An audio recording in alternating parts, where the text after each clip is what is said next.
मैं मुख्य आचार्य आर के सोनवानी आप सभी को जय मसीह की। जय मसीह। आज की ऑनलाइन रविवारी आराधना परमेश्वर पिता, परमेश्वर पुत्र और पवित्र आत्मा के नाम से प्रारंभ करते हैं। आमीन आमीन। आइए आराधना के प्रारंभ में हम एक छोटी प्रार्थना कर लेंगे भाई पुरुषोत्तम साहू की अगुवाई में।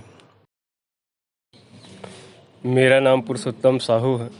अब मैं चाटीडी खमसाई रोड रामाग्रीन सिटी के पास से आता हूँ। आने के कारण गवाही मेरा ये है कि मैं भी शैतानी शक्ति से ग्रसित था और यहीं के विश्वासी मंदिर के प्रार्थना दुआ के द्वारा मैं ठीक हुआ हूँ, मेरे परिवार ठीक हुआ है। आइए आरंभ का प्रार्थना करते हैं। हाथ को जोड़िए, आँखों को बंद कीजिए और परमेश्वर के प्रार्थना को ध्यान लगाइए। महान समर्थी अनुग्रहकारी प्रेमी पिता परमेश्वर, बड़े धन्यवाद के साथ प्रभु आपके चरणों के समीप में आते हैं। पिता, हृदय से धन्यवाद देते हैं प्रभु जी कि जो कि इस अवसर दिया है पिता परमेश्वर, कि हमें ज्ञान बुद्धि समझ के आत्मा दे। हर एक भाई बहन को ज्ञान बुद्धि समझ के आत्मा दे प्रभु, हर एक शैतानी शक्ति से यीशु नासरी के नाम से छुटकारा पा सके। पिता परमेश्वर, यहाँ जो भी वचन बोले जाते हैं पिता परमेश्वर सुनाते हैं वचन प्रभु, वो हमारे हृदय में तन मन हृदय में बसने वाले हो सके पिता परमेश्वर, और उस वचन के द्वारा बहुत सी आत्माओं को हम बचा सके पिता परमेश्वर। ज्ञान बुद्धि समझ के आत्मा दे प्रभु जी। हर एक बातों को, हर एक कार्यों को, अपने जीवन को आपके पवित्र हाथों में सौंपते हैं पिता परमेश्वर, कि आगे की आराधना को प्रभु जी आपके हाथों में सौंपते हैं। और जो दूर दराज से आते हैं पिता परमेश्वर, गांव से भी आते हैं प्रभु, उनकी रक्षा रखवाली करना प्रभु, कि सुरक्षित ये मंदिर तक के पहुंच सके पिता परमेश्वर।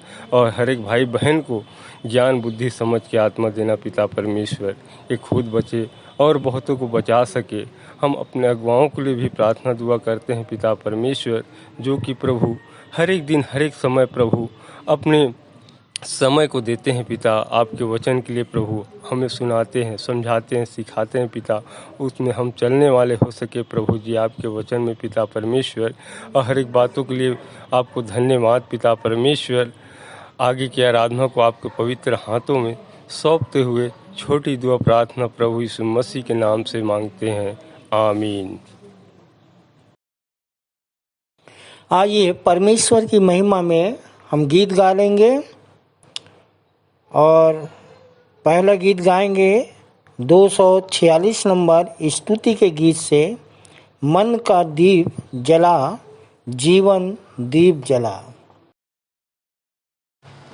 आइए हम सब परमेश्वर की महिमा के लिए गीत गा लेंगे। गीत का नंबर है स्तुति के गीत से 246, मन का दीप जला जीवन दीप जला।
सुनहरा इसमें जो फंस जाए, रोए तड़पे चैन न पाए, घुट घुट कर मर जाए। ये दुनिया है ख्वाब सुनहरा इसमें जो फंस जाए, रोए तड़पे चैन न पाए, घुट घुट कर मर जाए। मन का मैं दुला, मन का मैं दुला, ख्वाबों में खोया है, जागरा मत मारे। ख्वाबों में खोया है, जागरा मत मारे। मन का दीप जला, जीवन दीप जला, यीशु को तू अपने जीवन में अपना मीत बना ले। छोड़ दे अब ये दुनिया सुनहरी, दुनिया से मन को फिरा ले। यीशु को तू अपने जीवन में अपना मीत बना ले। छोड़ दे अब ये दुनिया सुनहरी, दुनिया से मन को फिरा ले। होगा तेरा भला, होगा तेरा भला,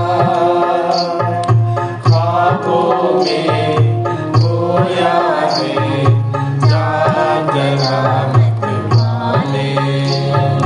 ख्वाबों में खोया है, जागरा मत मारे।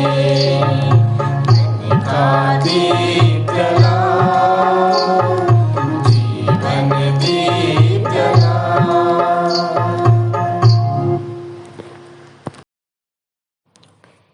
दूसरा गीत गाएंगे 249 नंबर स्तुति के गीत से, ये पर्वत, ये सागर, ये नदियों की धारें।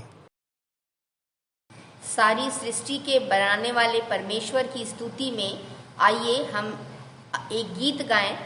गीत का नंबर 249 स्तुति के गीत से, ये पर्वत, ये सागर, ये नदियों की धारें।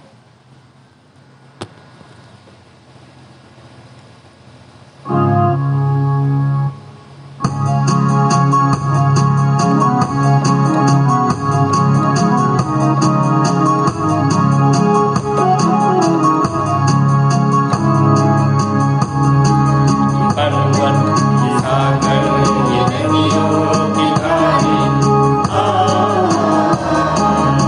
पर्वत, ये सागर,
आइए हम अपनी मुख्य आराधना प्रारंभ करते हैं। हे यहोवा परमेश्वर, मैं अपने पूर्ण मन से तेरा धन्यवाद करूँगा। मैं तेरे सब आश्चर्य कर्मों का वर्णन करूँगा। मैं तेरे कारण आनंदित और प्रफुल्लित होऊंगा। हे परम प्रधान, मैं तेरे नाम का भजन गाऊंगा। आइए हम अपने आश्चर्य कर्म करने वाले परमेश्वर की आराधना में जाएं।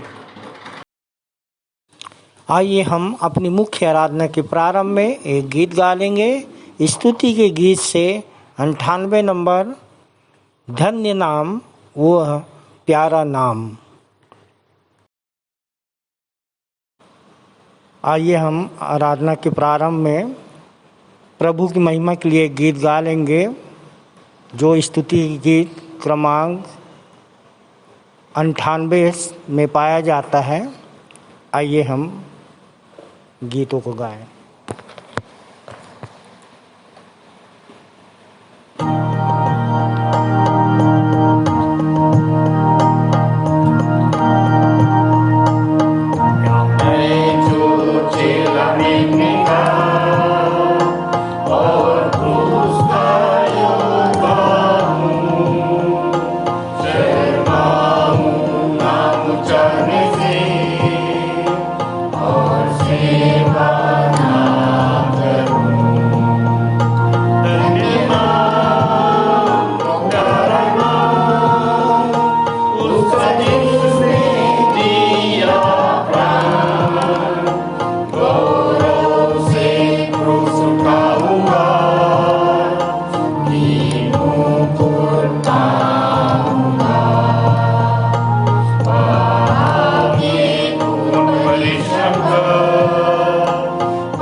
आइए उत्तरवादी की रीति से पढ़ने के लिए हम निकाल लेंगे प्रेरितों के कार्य 1 अध्याय, उसका 1 से 26 पद तक पढ़ेंगे, जिसको पढ़ने में अगुवाई भाई दीपक शेष करेंगे और श्रीमती संजना शेष के साथ हम सब उत्तर देंगे। आप सभी को जय मसीह की। मेरा नाम दीपक शेष है और विश्वासी मंदिर आते हुए 6 वर्ष हो रहे हैं। आप सभी को जय मसीह की। मेरा नाम संजना शेष है। मुझे विश्वासी मंदिर आते 3 वर्ष हो गए हैं। आइए उत्तरवादी पाठ की रीति से निकाल लेंगे प्रेरितों के कार्य उसका पहला अध्याय 1 से लेकर के 26 तक जो पाया जाता है, पृष्ठ क्रमांक 176 और 177 में एक पद मैं पढ़ूंगा और दूसरा पद मेरी मिसेस के साथ आप सभी पढ़िएगा।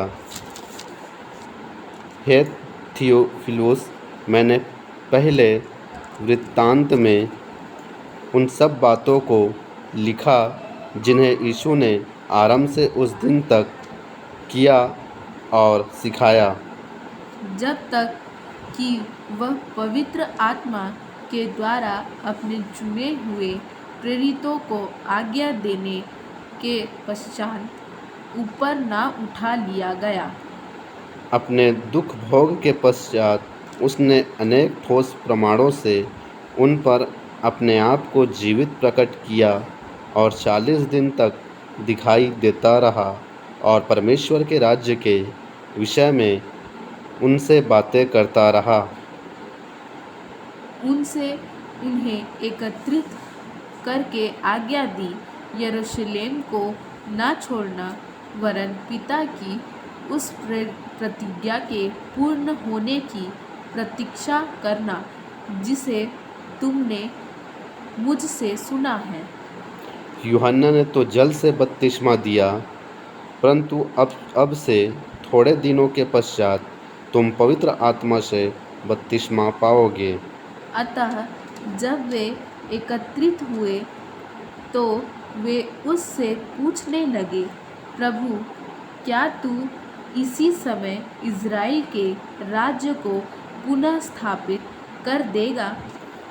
उसने उनसे कहा, उन समयों अथवा कालों का जानना जिन्हें पिता ने निर्धारित किया है तुम्हारा काम नहीं, परंतु जब पवित्र आत्मा तुम पर आएगा तब तुम सामर्थ्य पाओगे और यरूशलेम, सारे यहूदिया और सामरिया में यहाँ तक कि पृथ्वी के छोर तक तुम मेरे साक्षी होगे। इतना कहने के पश्चात वह उनके देखते देखते ऊपर उठा लिया गया और बादल ने उसे उनकी आँखों से ओझल कर दिया।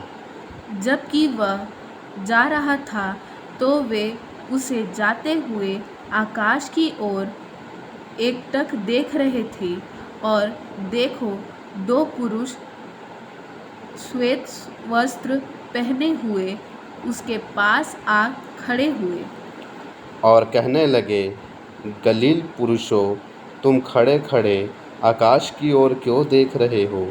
यही यीशु जो तुम्हारे पास से स्वर्ग पर उठा लिया गया है, वैसे ही फिर आएगा जैसे तुमने उसे स्वर्ग में जाते देखा है। तब वे जैतून नामक पर्वत से, जो यरूशलेम के निकट एक सप्ताह के दिन की दूरी पर है, यरूशलेम को लौटे। वहाँ पहुंचकर वे उस ऊपरी कक्ष में गए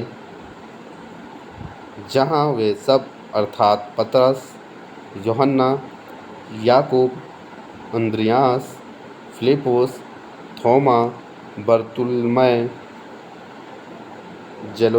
जेलोतेस और याकूब का पुत्र यहूदा ठहरे हुए थे।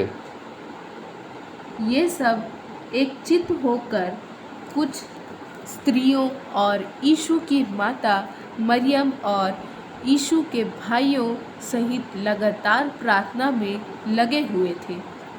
उस समय पतरस ने भाइयों के मध्य, जो लगभग 120 व्यक्ति थे, खड़े होकर कहा, भाइयों, पवित्र शास्त्र का लेख पूरा होना आवश्यक था जिसे दाऊद के मुख से पवित्र आत्मा ने दाऊद के विषय में, यहूदा के विषय में पहले से कहा था, जो यीशु के पकड़वाने वालों का अगुआ बना, क्योंकि हमारे साथ उसकी गणना हुई और वह इस सेवा में भी सहभागी हुआ। इस मनुष्य ने अधर्म की कमाई से एक खेत मोल लिया और सिर के बल गिरा और उसका पेट फट गया और उसकी सब आंतें बाहर निकल पड़ी। और यरूशलेम में रहने वाले सब इस बात को जान गए। इस कारण उनकी अपनी भाषा में उस खेत का नाम हकल दमा अर्थात लहू का खेत कहलाया। क्योंकि भजन संहिता में लिखा है, उसका घर उजड़ जाए, उसमें कोई मनुष्य ना बसे और उसका पद कोई दूसरा ले ले।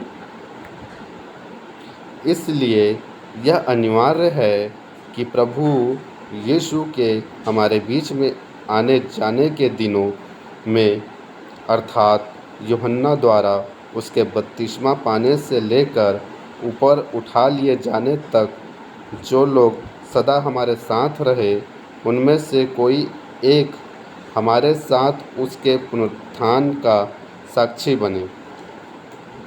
तब उन्होंने दो मनुष्यों को उपस्थित किया, एक यूसुफ को जो बरसबा कहलाता था, जिसे यूस्तुस भी कहते थे, दूसरा मत्तियाह को। तब उन्होंने यह प्रार्थना की, हे प्रभु, तू जो सब मनुष्यों के हृदयों को जानता है, यह प्रकट कर कि तूने इन दोनों में से किसको चुना है कि वह इस सेवा और प्रेरिताई का पद ले, जिसे यहूदा छोड़कर अपने स्थान को चला गया। आइए अंतिम वचन हम सब एक साथ पढ़ लेंगे। तब उन्होंने उनके नाम पर पर्चियाँ डाली। पर्ची मत्तियाह के नाम निकली और वह 11 प्रेरितों के साथ गिना गया। परमेश्वर पिता इस वचन के पढ़े जाने और सुने जाने पर हम सबको आशीष दे। आमीन। आमीन। आइए हम विश्वास वचन बोलें। मैं सर्वशक्तिमान पिता पर स्वर्ग और पृथ्वी के सृजनहार परमेश्वर पर विश्वास रखता हूँ। मैं उसके एकलौते पुत्र हमारे प्रभु यीशु मसीह पर, जो पवित्र आत्मा के सामर्थ के द्वारा कुमारी मरियम से जन्मा, जिसने पोंतियुस पिलातुस के राज्य में दुख उठाया, जो क्रूस पर टांगा गया और मारा गया, जो गाड़ा गया और अदृश्य लोक में पहुंचा, और तीसरे दिन मृतकों में से फिर जी उठा, जो स्वर्ग पर चला गया और सर्वशक्तिमान पिता परमेश्वर के दाहिने हाथ विराजमान है, और जीवितों और मृतकों का न्याय करने फिर आने वाला है। विश्वास रखता हूँ मैं पवित्र आत्मा पर, पवित्र सारी कलीसिया पर, संतों की संगति पर, देह के पुनरुत्थान पर, पापों की क्षमा पर और अनंत जीवन पर विश्वास रखता हूँ। आमीन।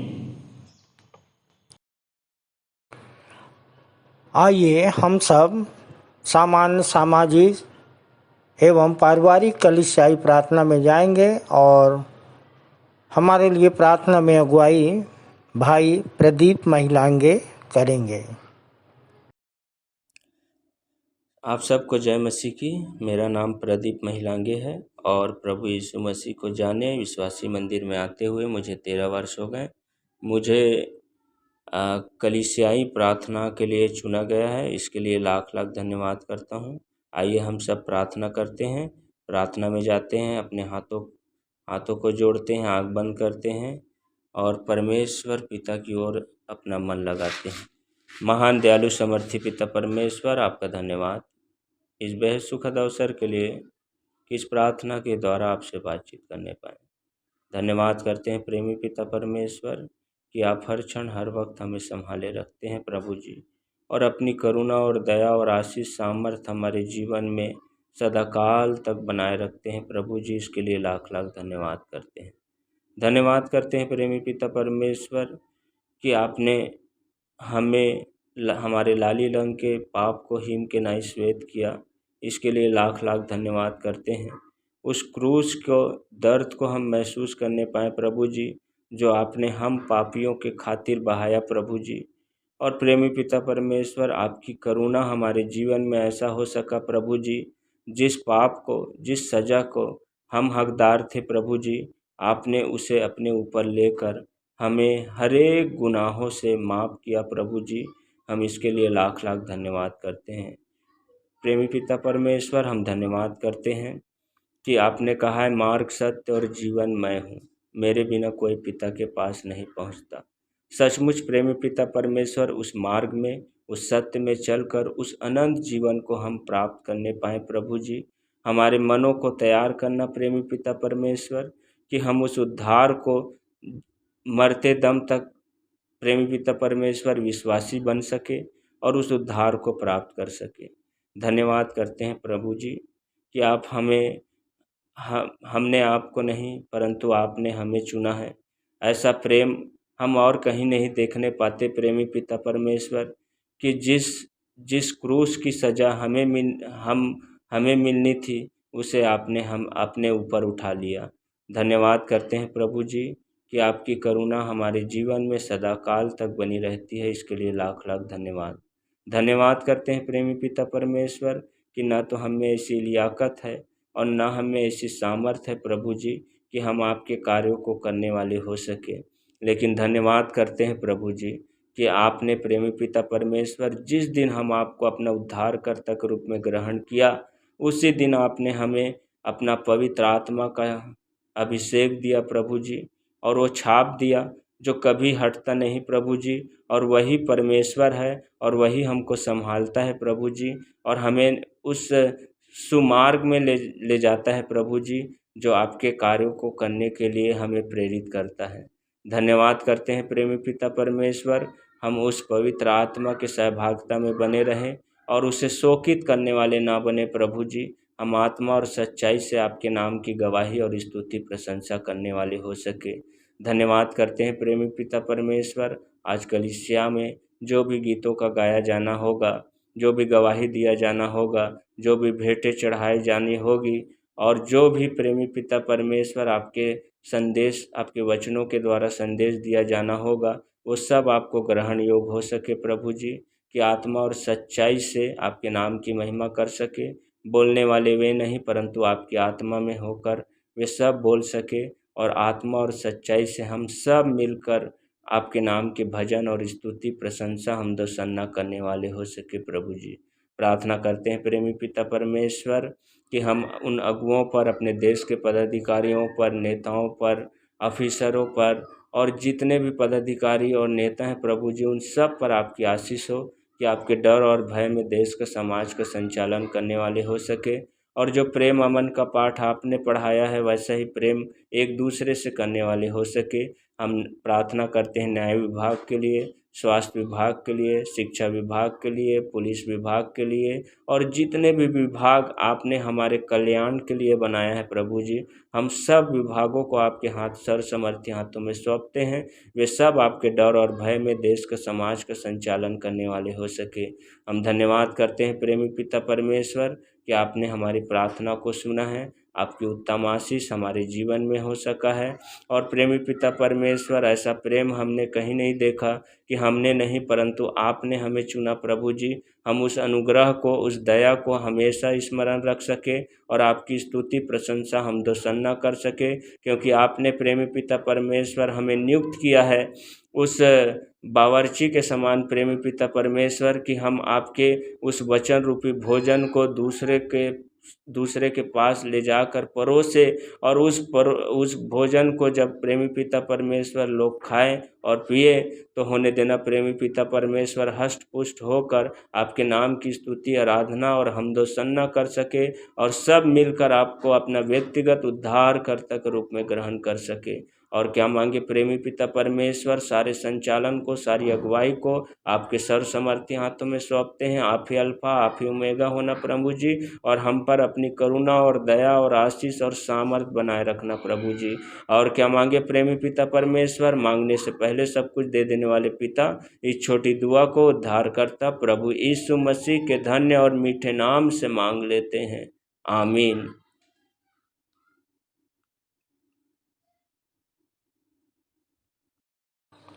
ये समय है संदेश का। हम संदेश में जाएंगे, संदेश सुन लेंगे और हमारे लिए संदेश लेके आ रही हैं आचार्य श्रीमती प्रियतमा कुर्रे। आप सभी को जय मसीह की। मेरा नाम आचार्य श्रीमती प्रियतमा कुर्रे है। विश्वासी मंदिर आते हुए मुझे लगभग 21 वर्ष हो चुके हैं। आने का कारण था मुझे शैतानी शक्तियाँ लगी थीं, जिसके कारण से मैं पागल हो गई थी। डॉक्टरी इलाज, झाड़ फूँक, बैगा गुनिया से मुझे कुछ भी लाभ नहीं था। मंदिर के संचालक जी से रास्ते चलते मुलाकात हुई थी और उन्होंने मेरे सिर पर हाथ रखकर प्रार्थना किया और मेरी शैतानी शक्तियाँ पूरी रीति से निकल गईं। तब से मैं प्रभु में बनी हुई हूँ। प्रार्थना, परहेज और प्रतिज्ञा के द्वारा अपने जीवन में प्रभु की आशीष को प्राप्त किया है। जैसा खुद बची हूँ वैसे ही दूसरों को बचाने का प्रयास करती हूँ। प्रियो, आज मैं आप लोगों के सामने जिस टॉपिक पर बात करना चाहती हूँ वो है गूगल के एक विज्ञापन पर। आप सभी ने सुना होगा, गूगल का विज्ञापन है, बोलने से सब कुछ होता है। प्रियो, ये बड़ा ही मज़ेदार विज्ञापन है और आप लोग सोच रहे होंगे कि भला मैं इस विज्ञापन का प्रचार क्यों कर रही हूँ। मैं इस विज्ञापन का प्रचार करने के लिए नहीं खड़ी हूँ, वरन मैं इस बात को बताना चाहती हूँ कि बोलने से सब कुछ होता है। आप सभी बोलते हैं, बोलने से हमारे सारे काम होते हैं। अगर मुझे आज यहाँ संदेश देने के लिए नहीं कहा जाता तो मैं आपके सामने नहीं बोल रही होती। मैं पेशे से टीचर हूँ और टीचर को तो बोले बिना तनख्वाह भी नहीं मिलती। स्मरण कीजिए, जब हमें भूख लगती है तो हम खाना मांगते हैं और हमें मिलता है। हमें कहीं यात्रा करनी होती है तो हम टिकट लेने जाते हैं काउंटर पर और हम बताते हैं कि हमें अमुक अमुक जगह की टिकट चाहिए, और जब हम बोलते हैं तो हमें टिकट मिलती है। प्रियो, जीवन की प्रायः सभी गतिविधियों के लिए हमें बोलना होता है। यहाँ तक कि जब हम बोलना नहीं जानते हैं, शिशु होते हैं, तब भी अपनी माता को अपने आवश्यकताओं के लिए रोकर ज्ञात करवाते हैं कि हमें कुछ चाहिए है। एक गूंगा भी इशारों से बोलता है और तब उसकी आवश्यकताओं की पूर्ति होती है। प्रियो, आप सोच रहे होंगे ये तो सामान्य सी बात है, पर आज मैं आपको कहना चाहती हूँ, बोलना कोई साधारण योग्यता नहीं है। बोलना, बातचीत करना वह गुण है जो हम इंसानों को जानवरों से अलग करता है। ये तो साधारण सी बात है, परंतु अगर मैं आपसे ये प्रश्न पूछूं कि परमेश्वर ने जब इस सृष्टि की रचना की बाइबल के अनुसार, तो उन्होंने क्या किया? जी हाँ, मेरी तरह ही आपका भी उत्तर होगा कि परमेश्वर जैसा कहता गया वैसा होता गया। परमेश्वर ने कहा दिन हो गया। परमेश्वर ने कहा सूरज चांद बन जाए, बन गया। परमेश्वर ने कहा पृथ्वी अलग हो, समुद्र अलग हो जाए, पानी एक जगह इकट्ठा हो जाए, समुद्र बन जाए, और होता चला गया। इस तरह उसने पूरी सृष्टि की रचना कर डाली। प्रियो, सृष्टि के पहले भी जब परमेश्वर के कहने से स्वर्ग के कार्य होते थे। परमेश्वर ने हमें बनाया तो अपने स्वरूप और समानता में बनाया। और ध्यान दीजिएगा कि जब उसने हमें बनाया तो अपने स्वरूप और समानता में बनाया, परंतु शैतान ने मनुष्य को भ्रमित किया तो क्या कहा? परमेश्वर कहता तो है कि तुम उसके जैसे हो, परंतु हो नहीं, इसलिए फल खा लो तो उसकी समानता में हो जाओगे। और उसकी सुनकर हमने मतलब आदम ने अपने ईश्वरत्व को खो दिया और मृत्यु के हाथों में पड़ गया। यीशु मसीह जब इस पृथ्वी पर आए तो उनके काम भी कहने से हुए। चाहे काना नगर में पानी का दाखरस में परिवर्तन हुआ, चेलों का दाहिनी ओर जाल डालने पर मछलियों का मिलना, 5 रोटी 2 मछली से 5,000 को खिलाया जाना, रोगियों को चंगा करना, दुष्टात्माओं को निकालना, हमारे पापों की क्षमा, सब कुछ यीशु मसीह ने बोलकर किया। प्रियो, अब जरा ध्यान से सुनिएगा जो मैं कहने जा रही हूँ। आप सभी ने मंदिर के बोर्ड क्रमांक 13 को पढ़ा है। उसका पहला पॉइंट क्या है? चलिए, बहुतों ने बोर्ड नहीं देखा होगा पर बाइबल पढ़ा होगा। यूहन्ना 10:34 में भजन संहिता 82:6 में क्या कहा गया है? जी हाँ, तुम ईश्वर हो। और हम ये बात क्यों नहीं मानते? प्रियो, आज भी शैतान की बातों का असर हमारे मन पर है।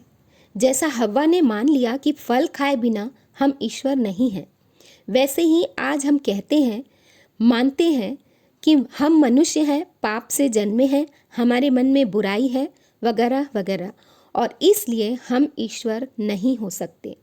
प्रियो, सारी दलीलें ठीक हैं, पर क्या इसलिए कि यीशु ने हमसे कहा तुम ईश्वर हो, हमें यह बात माननी नहीं चाहिए? मेरे विचारों से तो हाँ, हमें मानना चाहिए, परंतु हम क्यों नहीं मान पाते? जरा इस पर भी विचार करें। मैंने कुछ पॉइंट्स लिखे हैं कि इन कारणों से हम नहीं मान पाते कि हम ईश्वर हैं। पहला, क्योंकि हम स्वयं को पाप से जन्मा हुआ मानते हैं। दूसरा, हमारे काम बुरे हैं और ज्योति से अधिक हम अंधकार को प्रिय जानते हैं। तीसरा, ईश्वर मान लेंगे तो प्रेम करना पड़ेगा, जो हमें कठिन लगता है। चौथा, स्वयं को ईश्वर मान लेंगे तो प्राणों को भी अप्रिय जानना होगा। पांचवा, ईश्वर सांसारिक रिश्तों को तोड़ता है और हम आत्मिक रिश्तों से ज़्यादा सांसारिक रिश्तों को प्रिय जानते हैं। ईश्वर बनने पर हमें यीशु मसीह की तरह क्रूस उठाना होगा, इत्यादि विचार हमारे दिमाग में आते हैं।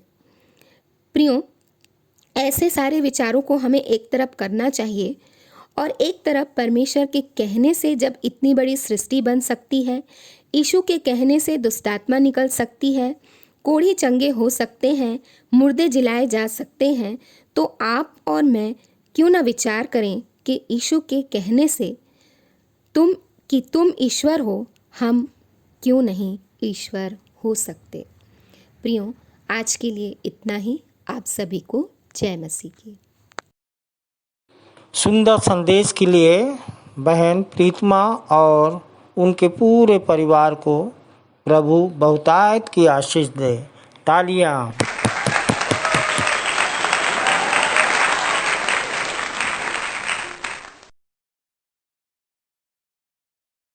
दूसरा संदेश हम सुन लेंगे सहायक आचार्य भाई प्रमील जैसल के द्वारा। आप सभी लोगों को जय मसीह की। मेरा नाम सह सहायक आचार्य प्रवीण जैसल है।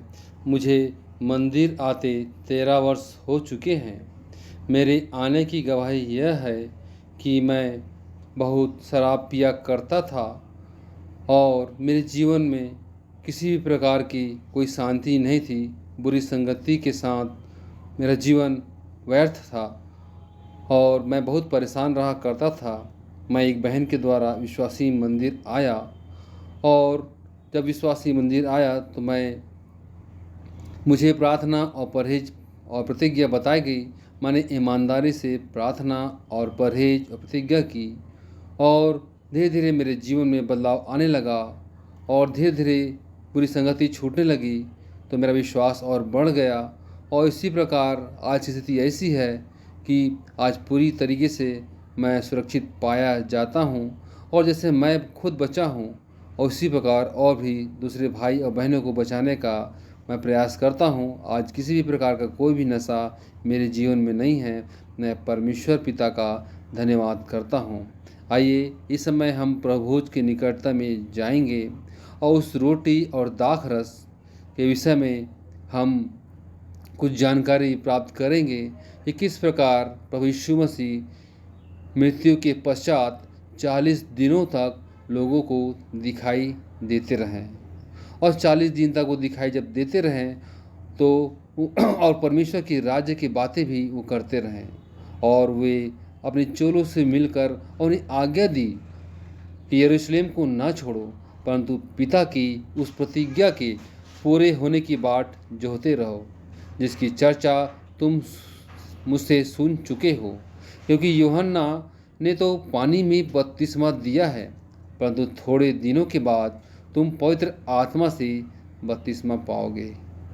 अतः चेले भी उनसे इकट्ठे होकर उनसे पूछा, हे प्रभु, क्या तू इसी समय इज़राइल को राज्य फेर देगा?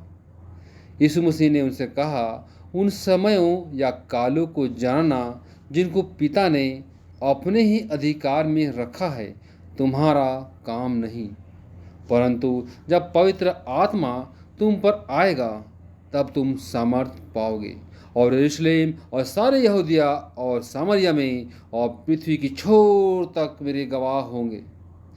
यह कहकर वह उनके देखते देखते ऊपर उठा लिया गया और बादल ने उसे उनकी आंखों से छिपा लिया। यीशु मसीह के जाते समय जब वे आकाश की ओर ताक रहे थे तो देखो, 2 पुरुष श्वेत वस्त्र पहने हुए उनके पास आ खड़े हुए और उनसे कहा, हे गलीली पुरुषों, तुम क्यों खड़े आकाश की ओर देख रहे हो?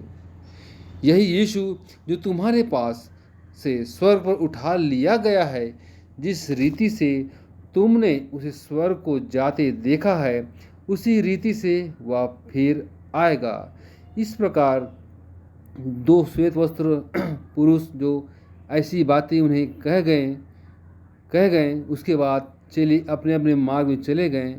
और ऐसा हुआ कि जब यीशु मसीह का जब स्वर्गारोहण हो गया तो आज बियारी की निकटता में हम आते हैं और जब रोटी तोड़ते हैं तो रोटी जो प्रभु यीशु मसीह की देह है, हम उसकी देह में से खाते हैं और उसमें से और उस जो कटोरे में से पीते हैं उसका लहू वह लहू है।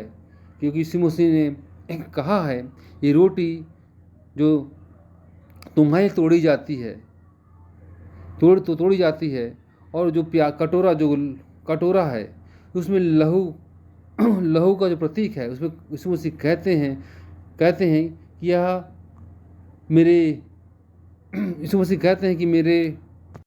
यीशु मसीह कहते हैं मेरे लहू में यह नई वाचा है। मेरे स्मरण के लिए यही किया करो।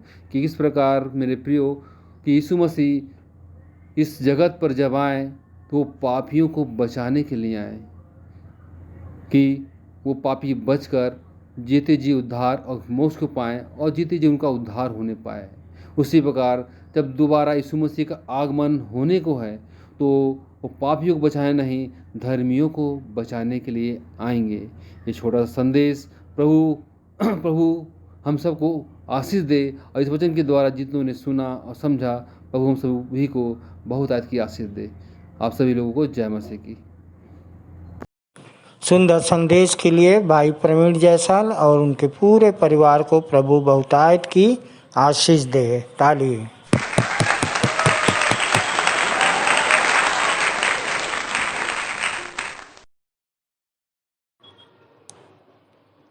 आइए हम अपनी अपनी भेंटों और धन्यवादी भेंटों को देने के द्वारा परमेश्वर की महिमा करेंगे। और इस समय हम गीत गा लेंगे। स्तुति के गीत से 5 नंबर, आशीष तुझसे चाहते हैं, हे स्वर्गीय पिता हम आते हैं। इसके पश्चात भेंट की प्रार्थना में हमारे लिए अगुवाई करेंगे भाई भोला टंडन। ये समय है भेंट अर्पित करने का और हम सब अपनी अपनी भेंटों को परमेश्वर के सम्मुख लाएं, परमेश्वर के समीप में लेके आएं।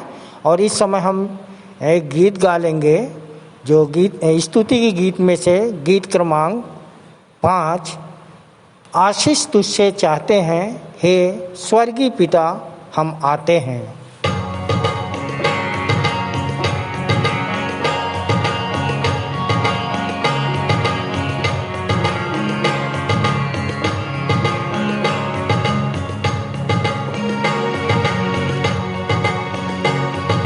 आशीष तुझसे चाहते हैं, हे स्वर्गीय पिता, हम आते हैं। आशीष तुझसे चाहते हैं, हे स्वर्गीय पिता, हम आते हैं। कोई खूबी है नालिया का, बख्शो हमको अपनी ताकत। कोई खूबी है नालिया का, बख्शो हमको अपनी ताकत। खाली दिलों को लाते हैं, खाली दिलों को लाते हैं, हे स्वर्गीय पिता, हम आते हैं। आशीष तुझसे चाहते हैं, हे स्वर्गीय पिता, हम आते हैं। हमने बहुत खताएं की है, रहे निगम में जफाएं की है। हमने बहुत खताएं की है, रहे निगम में जफाएं की है। शर्म से सिर झुक जाते हैं, शर्म से सिर झुक जाते हैं, हे स्वर्गीय पिता, हम आते हैं। आशीष तुझसे चाहते हैं, हे स्वर्गीय पिता, हम आते हैं। तुम हो शक्तिमान प्रभु जी, कुदरत तुम्हारी शान प्रभु जी। तुम हो शक्तिमान प्रभु जी, कुदरत तुम्हारी शान प्रभु जी। हम रोशन हम गाते हैं, हम रोशन हम गाते हैं, हे स्वर्गीय पिता, हम आते हैं। आशीष तुझसे चाहते हैं, हे स्वर्गीय पिता, हम आते हैं। बंदे को तू कभी न भूले, दुखी सहे दुनिया में तूने। बंदे को तू कभी न भूले, दुखी सहे दुनिया में तूने। उसी प्यार को चाहते हैं, उसी प्यार को चाहते हैं, हे स्वर्गीय पिता, हम आते हैं। आशीष तुझसे चाहते हैं, हे स्वर्गीय पिता, हम आते हैं। आप सभी को जय मसीह की। मेरा नाम ममता सांडे है। आइए हम प्रार्थना में जाएं।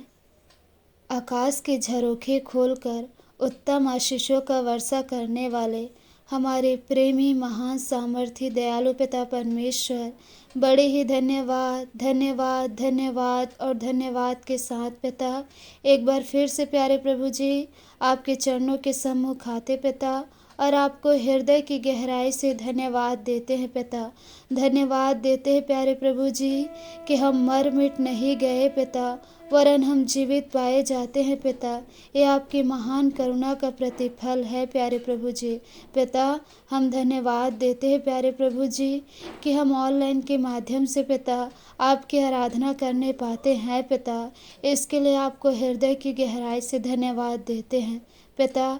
आपसे प्रार्थना करते हैं प्यारे प्रभु जी, जिन छोटे बड़े हाथों ने पिता आपके सम्मुख भेंट लाए हैं पिता, उन्हें बहुतायत की आशीष देना प्यारे प्रभु जी। उनके आय खत्ते भरे पूरे रहे पिता, उनके काम के स्रोतों में प्यारे प्रभु जी आपकी बहुतायत की आशीष को चाहते हैं पिता।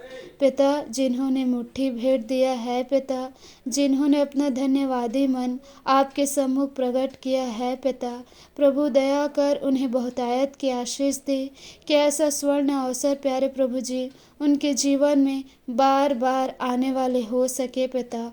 प्यारे पिता, प्रार्थना करते हैं पिता कि यह भेंट प्यारे प्रभु जी आपकी सेवा आपके राज्य में खर्च होने वाले हो सके पिता। प्यारे प्रभु, इन भेंट के माध्यम से प्यारे प्रभु जी और बहुत सारी आत्माएं बचाई जाए पिता, ऐसी आपसे प्रार्थना है पिता।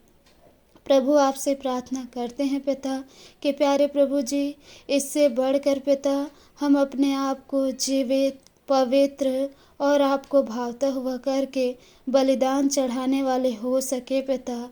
प्यारे पिता, हम मौद्रिक मानसिकता के ना बने पिता, वरन निर्बलता में सामर्थ्य की सिद्धि को प्राप्त करने वाले हो सके पिता, ऐसी आपसे प्रार्थना करते हैं पिता।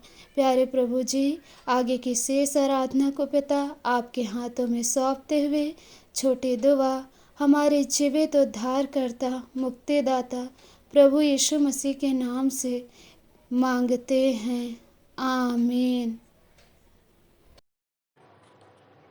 मैं मुखियाचार्य R.K. सोनवानी सबको जय मसीह की। आप लोगों को सूचना से अवगत करा दूं, हमारी रविवारी आराधना ऑनलाइन और ऑफलाइन दोनों चलती है। समय प्रातः 10 बजे से 12:30 बजे तक। आप लोग समय का विशेष ध्यान दें। जिनको जिनको आराधना में जिम्मेदारी दी जाती है उनको ऑनलाइन और ऑफलाइन दोनों में बोलना है। ऑनलाइन के लिए अपना ऑडियो बनाकर शुक्रवार शाम तक मुझको अवश्य ही भेज देवें। हमन गाना गाबो अभी छपने में विलम्ब है, तब तक आप YouTube से हमन गाना गाबो ऐप्स डाउनलोड कर लें ताकि आपको गीतों को गाने में, प्रकाशन दर्शन समझने में असुविधा ना हो। विश्वासी मंदिर 2022 का कैलेंडर हमारे पास उपलब्ध है, 35 रुपये में आप प्राप्त कर सकते हैं। एक विशेष सूचना, बड़े हर्ष की बात है, हर वर्ष की तरह इस वर्ष भी बच्चों का अवकाशकालीन बाइबिल स्कूल BBS प्रारंभ किया जाना है, जिसके कार्यक्रम संचालन हेतु बैठक दिनांक 26/4/2022 संध्या 6 से 8 बजे तक रखी गई है। अतः सभी संडे स्कूल टीचर की उपस्थिति अनिवार्य है। जो सहयोग देना चाहते हैं वे भी आ सकते हैं। धन्यवाद। 1/5/2022 की रविवारी आराधना की सूचना से आप लोगों को अवगत करा दूं। ऑफलाइन संचालन सहायक आचार्य श्रीमती सुनैना सिंह के द्वारा। आरंभ की प्रार्थना नारायण केवर्थ के द्वारा। उत्तरवादी पाठ प्रेरितों काम 2 अध्याय उसका 1 से 21 पद तक पढ़ लेंगे और जो पढ़ने में अगुवाई भाई सहदेव केवर्थ करेंगे और वर्षा केवर्थ उत्तर देंगे। सामान्य सामाजिक एवं पारिवारिक कलीसियाई प्रार्थना कुमारी संजना भोरे के द्वारा। और हम संदेश सुन लेंगे सहायक सह आचार्य श्री मुरली साहू के द्वारा, जिनका विषय है मंदिर हो तुम पवित्र आत्मा के, मंदिर हो तुम पवित्र आत्मा के और पुत्र हो पिता परमात्मा के। 1 कुरिन्थी 3:16 आप अपने संदेश के लिए ले सकते हैं। प्रभु बोध संचालन सहायक आचार्य डॉक्टर शीतला सूर्यवंशी के द्वारा। भेंट की प्रार्थना सहायक सह आचार्य श्रीमती प्रभा लाटरे करेंगी। मुख्य संदेश हम अपने संचालक जी से सुन लेते हैं। अंतिम प्रार्थना सहायक सहचार भाई सूरज सोनवानी के द्वारा और सह संचालिका डॉक्टर अल्पना राम जी की आशीष से सभा का समापन करेंगे। धन्यवाद। आइए और अंत में सुन लेते हैं अपने मंदिर के संचालक जी द्वारा पिछले सप्ताह के संदेशों की समीक्षा, मंदिर की वर्तमान स्थिति एवं भविष्य की योजनाएं तथा आज के उत्तरवादी पाठ पर संक्षिप्त टिप्पणी। सबको जय मसीह की। परमेश्वर का धन्यवाद हो कि उसकी दया और उसके अनुग्रह से हम सब सुरक्षित पाए जाते हैं और हमारे जीवन में फिर से एक मौका मिला है कि हम उसकी स्तुति महिमा स्वच्छंद मनोमस्तिष्क स्वस्थ शरीर के साथ कर सकते हैं। प्रियो, पिछले सप्ताह हम सब ने ख्रीष्ट पुनरुत्थान दिवस मनाया, 2022वीं वर्षगांठ, और बहुत से वचन हमारे प्रियों ने दिया और उसमें से पहला संदेश था हमारी बहन श्रीमती अर्चना दास ने दिया, जो सह संचालिका हैं। लूका 24:13 से 35 के आईने से हमें समझाया कि यीशु के जीवन के 3 महत्वपूर्ण दिन, और पहला है जन्मदिन, दूसरा है मृत्यु का दिन और तीसरा है पुनरुत्थान का दिन। और बहुत ही शानदार ढंग से बहन ने समझाया कि रोटी क्या है, आत्मिक रोटी क्या है, देह का तोड़ा जाना क्या है, और किसने आंखें बंद कर दी थी कि यीशु को नहीं पहचान पाए। सो मेरे प्रियो, बहन ने बताया कि सुपाच्य रोटी को तोड़कर खाते हैं ताकि वो सुपाच्य हो जाती है, और इस प्रकार से हमको वचन को तोड़ना है। जैसे यीशु ने अपने शरीर को तोड़ा ताकि सुपाच्य हो जाए, हम उसको आसानी से अंगीकार कर सकें। सो मुझे सबसे अच्छी बात जो लगी वो ये उत्पत्ति 3:6 कि आँखें जब शरीर की ओर ध्यान देती हैं तो बंद हो जाती हैं और आत्मा की ओर ध्यान देने से खुल जाती हैं।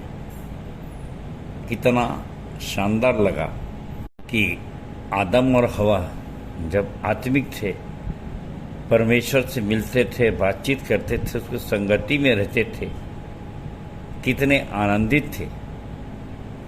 तब उनको अपने नंगेपन की लज्जा नहीं आती थी, परंतु जैसे ही शैतान ने आकर के शैतान के वो वश में हुए, उनको अपने नंगेपन की लज्जा आने लगी। और बहन ने इसको बहुत अच्छे ढंग से समझाया कि हम भी कैसे परमेश्वर की संगति में आत्मिक रूप से बने रहें ताकि नंगेपन की लज्जा ना हो। सो बहन ने समझाया कि प्रभु यीशु का अलौकिक दर्शन पाने के लिए अपने अंदर झांकें। सो बहन को प्रभु सुंदर वचन के लिए, प्रकाशन दर्शन के लिए बहुत बहुत बहुत बहुत आशीष दे। धन्यवाद। प्रियो, इस संबंध में मैं 2 शब्द में अपने यही कहना चाहूँगा कि जब हमारी आंखें बंद होती हैं तो जैसा लिखा है 1 कुरिन्थियों 2:6-7 में, और हमारे पास बोर्ड भी है कि सिद्ध लोगों में परमेश्वर का हम गुप्त ज्ञान भेद की रीति पे बताते हैं। जब आंखें खुलती हैं तो हम सिद्ध होते हैं, सब कुछ देख सकते हैं, और इसी सिद्धि का परिणाम है कि यूहन्ना 3:11-12 जब हम संदेश देते हैं तो हमारे पास ये सबसे बड़ा आधार होता है। हम जो जानते सो कहते हैं देखते हैं हम उसकी गवाही देते हैं। यदि आंखें बंद हैं तो फिर गवाही कहाँ से बनेगी। इसीलिए बहुत से लोग यूहन्ना 3:11-12 के आधार पर संदेश नहीं दे सकते और आप इसको गंभीरता से वाच करते रहिए कि कौन दे पा रहा है और कौन नहीं दे पा रहा है। जिसके जीवन में घटना होगी नहीं, देख नहीं पा रहा, वो भला देगा कैसे। और इसीलिए दूसरा कुरिन्थियों 13:5 में पौलुस कहता है कुरिन्थियों को लिखते हुए, अपने आप को जांचो, यदि तुम में मसीह नहीं है तो तुम निकम्मे हो। सुप्रियो, ये मसीहा होना ही चाहिए बचाने का। और इसी संदर्भ में एक बहुत महत्वपूर्ण वचन मैं चाहता हूँ आपके लिए पढ़ूँ, और वो है प्रकाशित वाक्य 3:14-17। और लौदीकिया की कलीसिया के दूत को यह लिख कि जो आमीन और विश्वासयोग्य और सच्चा गवाह है और परमेश्वर की सृष्टि का मूल कारण है, वह यह कहता है। 17वां, तू जो कहता है कि मैं धनी हूँ और धनवान हो गया हूँ और मुझे किसी वस्तु की घटी नहीं, और यह नहीं जानता कि तू अभागा, तुच्छ और कंगाल, अंधा और नंगा है। इस वचन को अगर ध्यान से पढ़िए तो इसमें लिखा है कि परमेश्वर की सबसे अच्छी सृष्टि मैं और आप हैं, मूल कारण आया शब्द। और कितने उमंग के साथ परमेश्वर ने शैतान को दिखाया कि देख मेरी आज्ञा मानने वाला अय्यूब। और आज भी उस बात को सोचिए कि यदि मैं और आप आज्ञा मान रहे हैं तो परमेश्वर कितनी शान से शैतान के सामने कह रहा है, देख विश्वासी मंदिर के फलाने को कि कैसे आज्ञा मानते हैं। और निश्चित रूप से मूल कारण यदि हम हैं उसके शान का, उसकी घमंड का, उसकी कला को जो वो शैतान के सामने प्रस्तुत करना चाहता है, तो निश्चित रूप से शैतान भी हंसकर कहता है वहाँ पे, हा हा हा, मैं उसके सामने धन लाता हूँ, उसको धनी बना देता हूँ। और जैसे ही वो धनी बन जाता है तो फिर वो क्या होता है, ये 17वां पद जो पढ़ा आपके सामने, तू जो सोचता है कि मैं धनी हूँ और धनवान हो गया हूँ, परंतु तू नहीं जानता कि तू अभागा, तुझ, अंधा, कंगाल और नंगा है। इसीलिए इस समय ये प्रकाशित वाक्य 3:18 वचन बहुत ही जानदार लगता है मुझको कि इसलिए मैं तुझे सम्मति देता हूँ कि आग में ताया हुआ सोना मुझसे मोल ले कि तू धनी हो जाए, और श्वेत वस्त्र ले ले कि पहनकर तुझे अपने नंगेपन की लज्जा न हो, और अपनी आंखों में लगाने के लिए सुरमा ले कि तू देखने लगे। सो परमेश्वर करे प्रियो कि हम का सामने वचन ऐसा खोले कि वो सुपाच्य हो जाए। और इसके लिए अगर हमारे हमन गाना गावन की पुस्तक आप देखेंगे, पर्चा देखेंगे, हमारा प्रयास देखेंगे, सुबह शाम तक जो बोर्ड लगाए हुए हैं, सब इसीलिए है कि हमारे लोगों को अंधेपन की लज्जा ना हो। अगर अब हमारे सामने दूसरा जो संदेश था हमारी बहन डॉक्टर अल्पना राम ने रखा था, ये भी सह संचालिका हैं हमारी मंदिर की, और प्रभु भोज की ब्यारी के संबंध में इनने संदेश दिया था। यूहन्ना 6:27, यूहन्ना 6:49-50 अविनाशी और नाशवान भोजन के विषय में बहन ने समझाया। बहन ने बहुत ही शानदार ढंग से समझाया कि जब यीशु की पसली से लहू और पानी निकला तो हमारा नया जन्म हुआ। और 4 लाइन की जो कविता थी बहुत ही सुंदर थी। जल का सोता तो कई जगह मिल जाता है, जल का सोता तो कई जगह मिल जाता है, पर लहू का सोता केवल क्रूस पर नजर आता है। पर लहू का सोता केवल क्रूस पर नजर आता है। जब यीशु हमेशा एक सा रह सकता है, जब यीशु हमेशा एक सा रह सकता है, तो उसका लहू कैसे बदल सकता है? सो बलिदान की देह और लहू का न करें अपराध। सो बलिदान की देह और लहू का न करें अपराध, इसमें हाथ डालें शुद्ध हृदय के साथ। परमेश्वर बहन अल्पना को भी बहुतायत की आशीष दे सुंदर वचन के लिए। धन्यवाद। और इसके पश्चात दियों मैंने संदेश दिया था मत्ती 28:1-20 पर 3 प्रश्नों के साथ। पहला, आप कैसे विश्वास करते हैं यीशु जिंदा है? और इसके लिए बताया था वो हम में चलता फिरता है, इसका एहसास ही सबसे बड़ा प्रमाण है। दूसरा, आपके पास इसका क्या प्रमाण है? तो अपने आप को जांचो परखो, यदि मसीह तुम में नहीं तो तुम निकम्मे हो। 2 कुरिन्थियों 13:5। और क्या वो आज तक जिंदा है? तो कहाँ है? तो पहला यूहन्ना 4:17, जिसमें ऐसा लिखा है कि इसी से प्रेम हम में सिद्ध हुआ कि हमें न्याय के दिन हियाव हो, क्योंकि जैसा वह है वैसे ही संसार में हम भी हैं। सो प्रियो, यदि प्रेम आपने सिद्ध कर लिया है तो फिर आपको घबराने के, डरने के, हिचकने की कोई ज़रूरत नहीं। दुनिया आपको कहेगी, आप चाहे घमंडी कहे चाहे कुछ कहे, लेकिन आप सिद्ध व्यक्ति हैं, इसलिए अपने आप को मसीहा करके परिचय दे सकते हैं। इसके लिए हिचकिए मत, डरिए मत, घबराइए मत, किसी के कहने से अपने आप को कमज़ोर मत करिए, संकोच मत करिए। और इसलिए इसके 3 उत्तर भी बताया था कि इसलिए कि मैं मनुष्य का पुत्र हूँ, बंदर का वंशज नहीं। जैसा 1 कुरिन्थियों 2:14-15 में लिखा है कि शारीरिक व्यक्ति इसको नहीं पहचान सकता, सिर्फ आत्मिक व्यक्ति ही आपको जांच सकता है। और दूसरा, मैं अंश अंश करके बदलता जा रहा हूँ तेजस्वी स्वरूप में, इसको भी सुनिश्चित कर लीजिए। 2:13-18 कि पहले आपका जीवन क्या था और आज क्या है, और आत्मिक जीवन, इस पर विशेष ध्यान रखिए।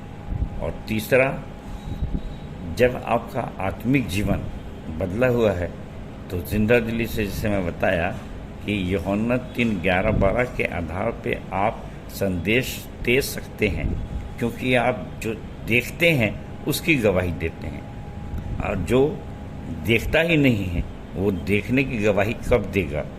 उसकी आंखें तो शैतान ने बंद कर दिया है, इसलिए वो यूहन्ना 3:11-12 के आधार पर संदेश नहीं दे सकता। और इसीलिए प्रियो, बड़े आनंद के साथ आज का संदेश मैं ये विशेष भाग पढ़ना चाहता हूँ। अपने पिछले संदेश के भाग में का प्रकाशित वाक्य 3:20, देख मैं द्वार पर खड़ा हुआ खटखटाता हूँ, यदि कोई मेरा शब्द सुनकर द्वार खोलेगा तो मैं उसके पास भीतर आकर उसके साथ भोजन करूँगा और वो मेरे साथ। तो निश्चित रूप से जितने भी प्रचारक भैया सुने होंगे आपने, और ये यीशु ने कहा, यीशु ऐसा कहता था, लेकिन मैंने कहा कि आज यीशु जिंदा है तो कैसे जिंदा, उसका प्रमाण क्या? अभी अपन ने बात किया। और प्रियो, यदि उस यीशु को, उस मसीहा को देखना है तो मैं तो दिखाने पे यकीन करता हूँ, और उन लोगों को कहता हूँ कि जिन्होंने नहीं देखा है वो सवेरे से शाम तक कभी भी विश्वासी मंदिर आ जाएं, क्योंकि हमारा उद्देश्य ही है कि हम लोगों को मसीहा बनाते हैं और मसीहा का काम करते हैं। और मैं तो बड़ी जिंदा दिली से घोषणा करता हूँ कि मैं हूँ। अब जिसको यीशु कहता है देख, अब जिसके आँखिच नहीं है, आँख बंद है, अंधे को क्या बोलोगे देख, क्या? तो फिर देखेगा कैसे? और अब जिसके कान बंद हो वो सुनेगा कैसे? तो संसार के बहुत से लोग प्रियो श्रापित हो गए हैं प्रेरितों के काम 28-26 का और यशायाह 6-9-10 में लिखा है कि सुनते तो रहोगे परंतु न समझोगे और देखते तो रहोगे पर न बुझोगे, क्योंकि इन लोगों का मन मोटा, उनके कान भारी हो गए हैं, उन्होंने अपनी आंखें बंद की है। ऐसा न हो कि वे कभी आँखों से देखें और कानों से सुने और मन से समझें और फिरें और मैं उन्हें चंगा करूं। सो प्रियो, ऐसे श्रापित लोगों के लिए हम प्रार्थना करते रहें कि प्रभु उनकी आंखों को खोले और वो देख सकें और सुन सकें, और इसके लिए विश्वासी मंदिर के दरवाज़ा हमेशा खुले हैं। अब आइए आज के उत्तरवादी पाठ पर थोड़ा सा मनन करें। सो प्रियो, आइए आज का उत्तरवादी पाठ देखें। प्रेरितों के काम 1-1-26। और अपन सब जानते हैं कि यीशु का जन्म हुआ और उसके पश्चात उसको मृत्यु का दिन भी आया और फिर पुनरुत्थान का भी दिन आया, और जिसका वर्णन हमने सब पढ़ा। और अब पुनरुत्थान के दिन के पश्चात वो अपने प्रियों को दर्शन दे रहा है, और इसी दर्शन के विषय में आज अपन पढ़ रहे हैं और जानने का प्रयास कर रहे हैं कि कैसे यीशु ने पक्के प्रमाणों के साथ अपने आप को जीवित दिखाया। और मैं प्रारंभ के प्रेरितों काम 1-3 पहला का तीसरा तक पढ़ रहा हूँ। हे थियोफिलुस, मैंने पहले वृत्तांत में उन सब बातों को लिखा जिन्हें यीशु ने आरंभ से उस दिन तक किया और सिखाया, जब तक कि वह पवित्र आत्मा के द्वारा अपने चुने हुए प्रेरितों को आज्ञा देने के पश्चात ऊपर न उठा लिया गया। अपने दुख भोग के पश्चात उसने अनेक ठोस प्रमाणों से उन पर अपने आप को जीवित प्रकट किया और 40 दिन तक दिखाई देता रहा और परमेश्वर के राज्य के विषय में उनसे बातें करता रहा। प्रियो, अनेक ठोस प्रमाणों से अपने आप को जीवित प्रकट किया। मुझको बड़ा दुख लगता है ये मुद्दा, अगर आपके प्रिय जी जो चल रहा है, फिर रहा है, उठ रहा है, बैठ रहा है, और मुर्दों में से अगर वो जी उठ के आ जाए, तो हमको व्यवहार में अगर अपन सोचें, अपन एक दूसरे की तरफ देखें, हो सकता हमारे रिश्तेदार हो, मित्र हो, कोई प्रिय चीज हो, बेटी बेटे, मित्र, पति पत्नी, क्या सब कुछ है, तो इतने करीब का कोई जन हो तो क्या उसको ठोस प्रमाण देना पड़ेगा? क्या आप उससे प्रमाण मांगेंगे कि देखते ही समझ जाएंगे? ये हमारे लिए सोचने की बात है। प्रियो, इस संबंध में हमने बहुत चर्चा किया है बहन अर्चना दास के संदेश से भी, लूका 24:13-35, कि इम्माउस के रास्ते पर क्लोपस वगैरह को कैसे यीशु ने अपने आप को दिखाया और वो देखकर भी विश्वास नहीं कर पा रहे थे, फिर कैसे आंखें खोली गई। और इसी प्रकार से यूहन्ना 20:30, यूहन्ना 21, ये सब सुसमाचार के आखिरी भाग में काफ़ी कुछ यीशु मसीह के दर्शन के बारे में, जी उठने के बारे में लिखा है, और कैसे कैसे वो प्रमाण दे रहा है, और कैसे कैसे लोग भ्रमित भी हो रहे हैं और कैसे पहचान रहे हैं। ये सारी बातें आप सब जानते हैं कि यीशु को पहचान कर कैसे पतरस पानी में कूदा, ये यूहन्ना 21:7, और उसके बाद फिर 8वां पद है कि चेलों को कहा मछली सही राइट साइड दाहिने हाथ में जाल डालो, और लिखा है कि जाल न फटा 11वें पद में, यूहन्ना 21:11।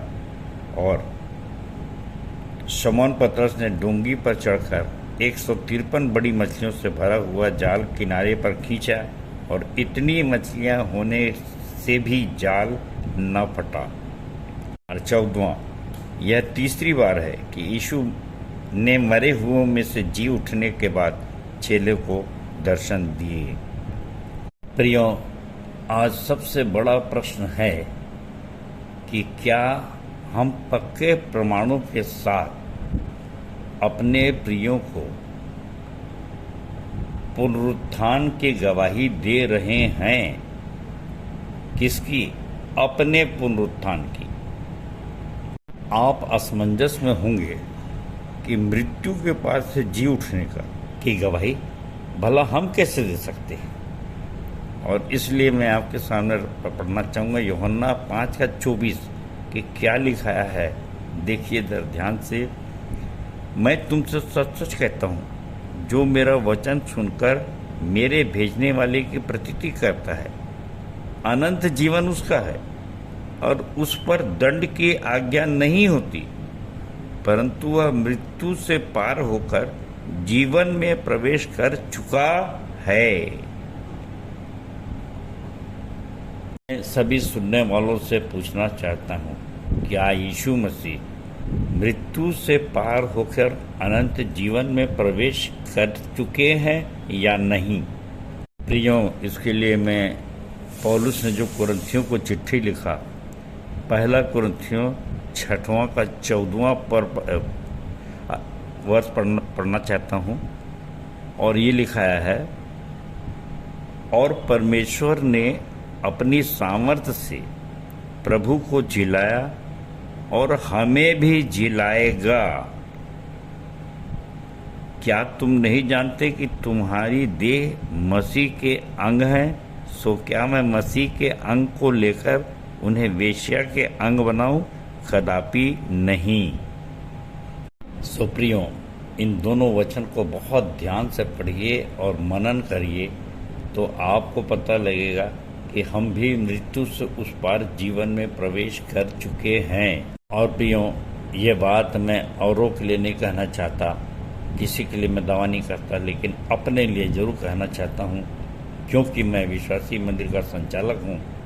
और यदि मैं अपने आप में सुनिश्चित नहीं हूँ तो समझ लीजिए हजारों लाखों लोगों के ठोकर का कारण बनता हूँ। और आप सब जानते हैं यूहन्ना 3:11-12 के अनुसार, क्या आप मुझको नहीं पहचानते?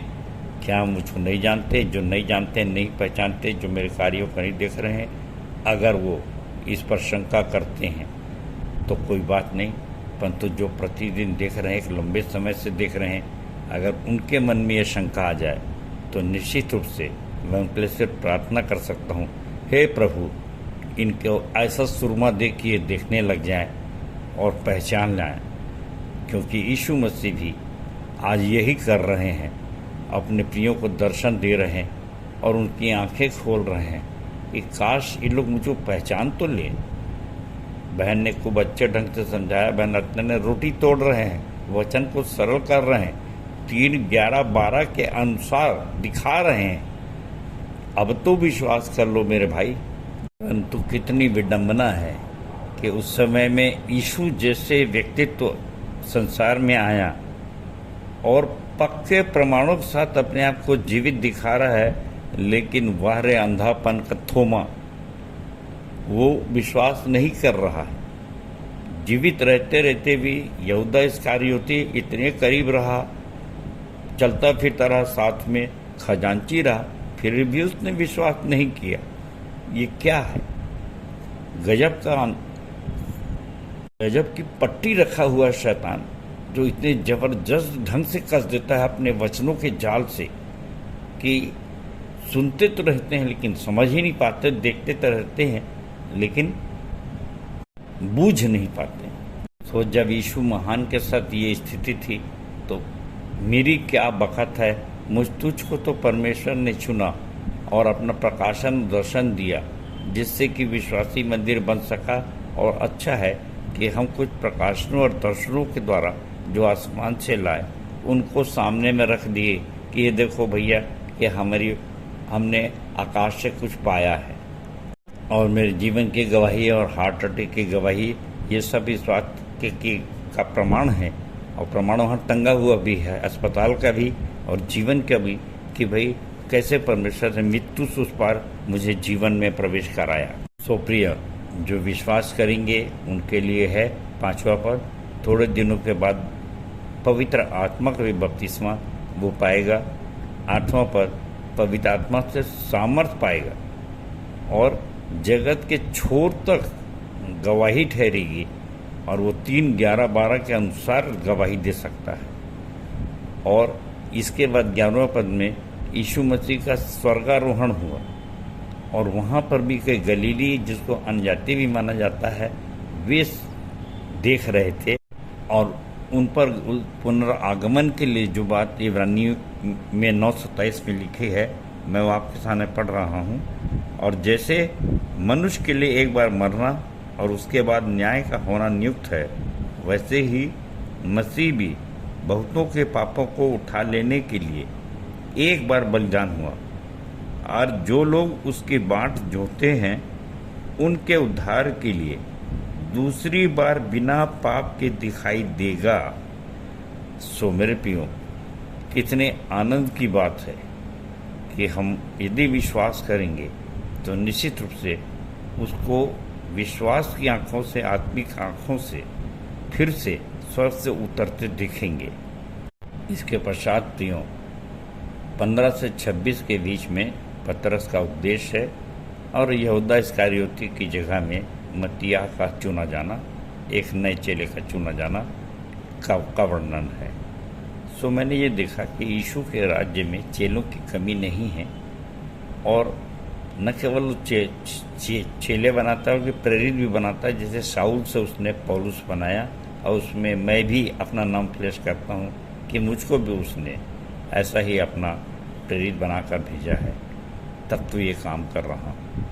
और प्रियो, इन बातों को उसको जिंदा देखने का जो सौभाग्य है वो किनको आज के समय मिल सकता है, क्योंकि मत्ती 8:22 में देखो, जो नहीं विश्वास करते उसके लिए यीशु मसीह ने कहा, मुर्दों को उनको मुर्दा गड़ने दो और तुम मेरे पीछे हो लो। और मत्ती 22:32 कहता है वो कि वो जीवितों का परमेश्वर है, मुर्दों का नहीं। और इफिसियों 5:14 है, सोने वाले जागा, मुर्दों में से जीव, तब मसीहा की ज्योति तुझ में चमकेगी। और देखा जाए मेरे प्रियो तो यूहन्ना 21 में जब वो यीशु मसीह का पुनरुत्थान हुआ तो अपने चेलों को आके बोला भी, जो तुम काम कर रहे हो अब तो सही जगह डालो, राइट साइड डालो जाल। और हम जानते हैं यूहन्ना 21:6 में और 21:11 में वहाँ पर इतनी मछलियाँ पकड़ी कि वो जाल ही नहीं फटा। और व्यवहारिक रूप से आज हमारे साथ विश्वासी मंदिर में कुछ ऐसी है कि जैसे ही हमारे मछलियाँ बढ़ती हैं तो जाल की व्यवस्था करता है। और इसी का एक जीता जागता उदाहरण मैं आपके सामने बताना चाहता हूँ कि ख्रीष्ट के पुनरुत्थान दिवस की जो आराधना चल रही थी उसमें हमारे नगर के विधायक श्री पांडे जी आए और उन्होंने हमारी मछलियों के लिए जो बैठने के लिए स्थान चाहिए उसके लिए उन्होंने घोषणा की और हमको मदद करने का वचन दिया। जो आराधना में उपस्थित थे हमारे विश्वासी मंदिर के, मैं सोचता हूँ कि कम से कम 1000 लोग रहे होंगे। और उन सब के सामने मुझको ये अवसर दिया परमेश्वर ने कि मैं अपने नगर के विधायक के सामने अपने आप को जीवित प्रमाण के साथ ये दिखा सका कि पहले मेरा कैसा जीवन मुर्दा जीवन था और अब देखो मेरे कैसा परिवर्तन हो गया और कैसे मुझ मुर्दा को परमेश्वर ने जिंदा किया, यीशु ने जिंदा किया। अगर वो खुद मुर्दों में से जिंदा नहीं होता तो मुझे कैसे मुर्दों में से जिंदा करता। जैसा कि आप जानते हैं कि हर धर्म का कोई भी अगुवा हो या मानने वाला हो, अनुयायी हो, वो अपने धर्म के, अपने गुरुओं के, अपने नबी के, अपने देवदूतों की तारीफ करता है और बहुत से आश्चर्य कर्मों का वर्णन करता है। परंतु प्रियो, हम लोग उन आश्चर्य कर्मों का वर्णन तो करते ही हैं, परंतु साथ में वर्तमान में जो हो रहा है उसको भी यूहन्ना 3:11-12 के अंतर्गत दिखाते हैं। और मैंने कहा कि क्या ऐसे देवदूत या ऐसे अवतार या बड़े बड़े आश्चर्य करने वाले जो पैगंबर होते हैं, नबी होते हैं, क्या ये सब बनाने की फैक्ट्री परमेश्वर ने बंद कर दिया? तो उन्होंने बड़े आश्चर्य से कहा कि मैं आपसे अवश्य बाद में बात करूंगा। सो प्रियो, अंत में यही कहना चाहूँगा कि आप सब जानते हैं कि संसार में बहुत सारे ईश्वर हैं के नाम से जाने जाते हैं। बहुत सारे व्यक्तित्व आए, देवदूत आए, नबी आए और प्रचारक आए और सब, परंतु एक ही प्रमाण जो यीशु मसीह ने दिया और वो है पक्के प्रमाणों के साथ अपने आप को मृत्यु के पार जीवित दिखाया, जो सबके वश की बात नहीं है। सो मैं यही चाहता हूँ कि हम सब अपने आप को पक्के प्रमाणों के साथ जीवित दिखाएं, जिससे हर एक घुटना परमेश्वर के आगे झुक जाए, हर एक जीव उसको अंगीकार करे और इस प्रकार से उसकी शपथ पूरी हो सके और उसका राज्य आ सके और वादे के अनुसार रह सकें। जैसा उसने कहा कि मैं जाता हूँ कि तुम्हारे लिए जगह तैयार करूँ कि जहाँ मैं रहूँगा वहाँ तुम भी रहो। तो परमेश्वर सबको ऐसी बहुतायत की आशीष दे। सबको जय मसीह की, जय मसीह की और जय मसीह की। धन्यवाद। उत्तरवादी पाठ पर सुंदर सार गर्भित व्यवहारिक टिप्पणी के लिए हम अपने संचालक जी को बहुत बहुत धन्यवाद देते हैं। तालियां।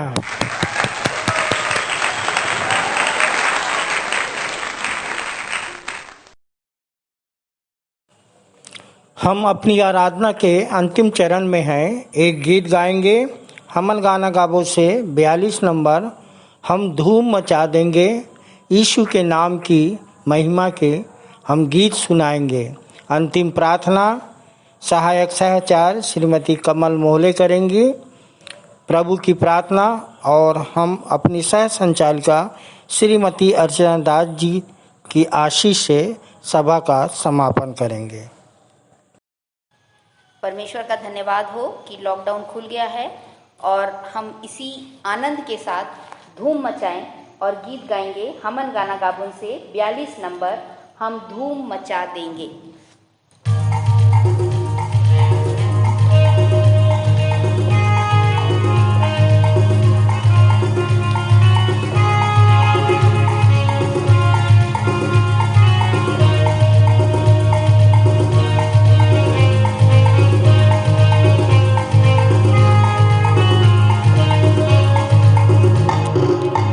हम धूम मचा देंगे, हम धूम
आप सबको जय मसीह की।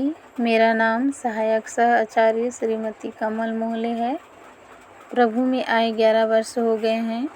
आइए प्रार्थना में जाएं, सिर को झुकाएं, हाथ जोड़ लें और परमेश्वर की ओर ध्यान लगाएं।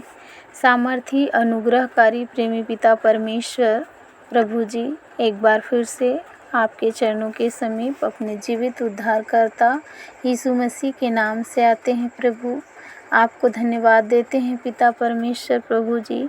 आप हमारी आराधना में अगुवाई किए, आपकी उपस्थिति के लिए हम धन्यवाद करते हैं पिता परमेश्वर प्रभु जी। पिता, आपकी आत्मा के बिना हम नहीं बैठ सकते प्रभु जी। आपने अपने पवित्र आत्मा से हमारी सहायता की है प्रभु, इसके लिए धन्यवाद देते हैं पिता परमेश्वर प्रभु जी। हम धन्यवाद देते हैं कि आज के आराधना में आप हमारी अगुवाई किए। हमारे गीतों का गाया जाना, संदेशों का दिया जाना, वचन का बोला जाना, गीतों का गाया जाना पिता परमेश्वर आपको सुखदायक सुगंध के रूप में ग्रहण योग्य होने पाए परमेश्वर पिता प्रभु जी। हम प्रार्थना करते हैं पिता परमेश्वर प्रभु, जितने पहली बार जो हमारे साथ आराधना कर रहे हैं पिता परमेश्वर प्रभु जी, होने दीजिए उनकी भी तू सुधि रख, ज्ञान बुद्धि समझ दे कि वो लोग भी पिता परमेश्वर तेरी महिमा की बातों को समझने पाए, तेरे राज्यों को की भेद को जान सके पिता परमेश्वर प्रभु जी। पिता परमेश्वर प्रभु, जबकि हमने देखा पिता परमेश्वर कि हम दुख भोग सप्ताह मनाए पिता परमेश्वर, जिसमें आपने हमारे लिए क्रूस उठाया पिता परमेश्वर प्रभु जी। और पिता परमेश्वर तीसरे दिन जी उठा और आप सचमुच जी उठे हैं पिता परमेश्वर। और पिता परमेश्वर प्रभु, कैसे आप अपने पक्के प्रमाणों के साथ, ठोस प्रमाणों के साथ अपने आप को हम पर जीवित प्रकट किया पिता परमेश्वर प्रभु।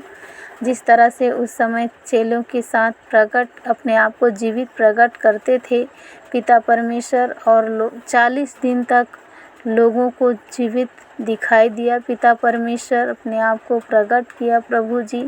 पिता, उसी तरह आप हमारे हृदयों में पिता परमेश्वर प्रकट होइए और पिता परमेश्वर हमसे बातचीत करिए, जिस तरह से उस समय पिता परमेश्वर आप अपनी महिमा की बातों को चेलों पर प्रकट करते थे पिता, आज भी हमारे ऊपर करते हो पिता। देखते हैं पिता परमेश्वर कि कैसे सिद्ध लोगों पर अपने ज्ञान भेद की रीति से प्रकट करता है। इसके लिए हम तुझे धन्यवाद करते हैं प्रभु जी। पिता परमेश्वर प्रभु जी, हम प्रार्थना करते हैं अपने संचालक मंडल, अपने आचार्यों के लिए पिता, जबकि उन्हें अगुआ चुना है प्रभु यीशु मसीह के नाम से, उनकी भी तू सहायता मदद कर और सुधि रख पिता परमेश्वर, जिससे कि तेरी महिमा कर सके प्रभु जी। पिता, आगे की शेष आराधना को आपके सर्व सामर्थी हाथों में सौंपते हुए छोटी विनती उद्धारकर्ता यीशु मसीह के नाम में मांग लेते हैं, आमीन। हे हमारे पिता, तू जो स्वर्ग में है, तेरा नाम पवित्र माना जाए, तेरा राज्य आए, तेरी इच्छा जैसे स्वर्ग में पूरी होती है, वैसे ही इस पृथ्वी पर भी पूरी हो। हमारे दिन भर की रोटी आज हमें दे, और जैसे हमने अपने अपराधियों को क्षमा किया है, वैसे ही तू भी हमारे अपराधों को क्षमा कर, और हमें परीक्षा में ना डाल, परंतु बुराई से बचा, क्योंकि राज्य, पराक्रम और महिमा सदा तेरे ही हैं, आमीन। आइए आशीष ग्रहण करें।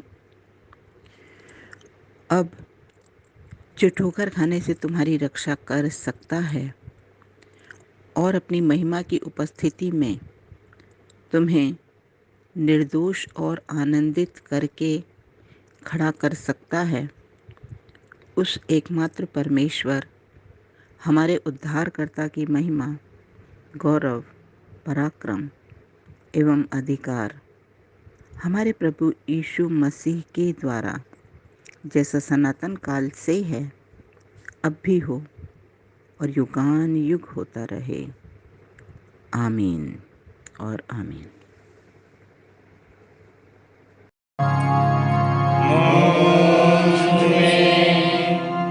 यीशु की शोभा दिखाई उसका अद्भुत प्यारा सा निर्मलता हेतु आत्मा